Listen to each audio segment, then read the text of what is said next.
Ndabasuhuje cyane, ndabaramukije mwe mwese mukurikiye channel yanjye ya Robert TV Show.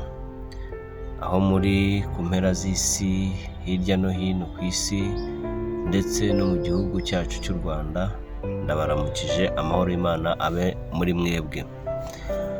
Abaye ari ubwa mbere ugeze ku iyi channel, ntuveho udakoze subscribe ndetse na comment nayo ibikenewe mutubwira uko ibintu byifashe. Rero mbazaniye inkuru yo mu buzima busanzwe tubamo, ubuzima bwa buri munsi. Mu rugendo mu isi tubamo duhura n'ibintu bitandukanye, ariko njye ndibanda cyane ku nkuru y'urukundo. N'umugabo witwa Martin ndetse n'umudamu witwa Keza. Umugabo Martin ni umugabo wari utuye mu mujyi, abana n'umugore we kandi bameze neza bishimye.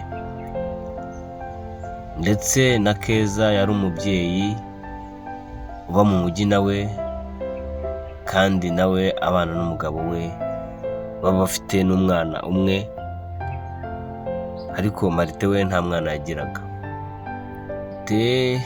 Yari ariho mu buzima buciriritse, ubuzima budafatika, ubuzima bwo gupfundikanya. Nta kazi yagiraga, ariko yakundaga kuba afite ibiraka bya hato na hato.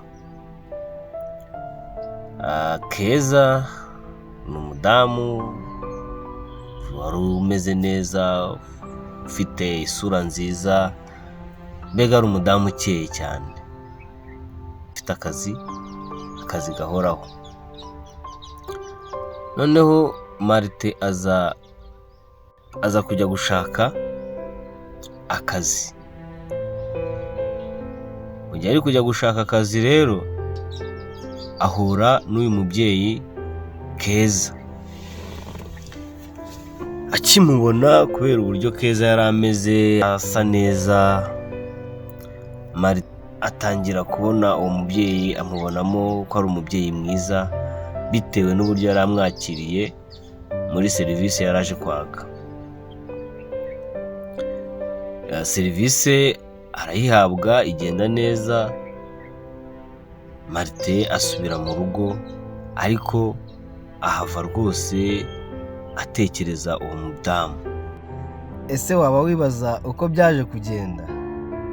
Ntuzacikwe n'agace kazakurikira. Mwakoze gukurikira. Imana ibahe umugisha.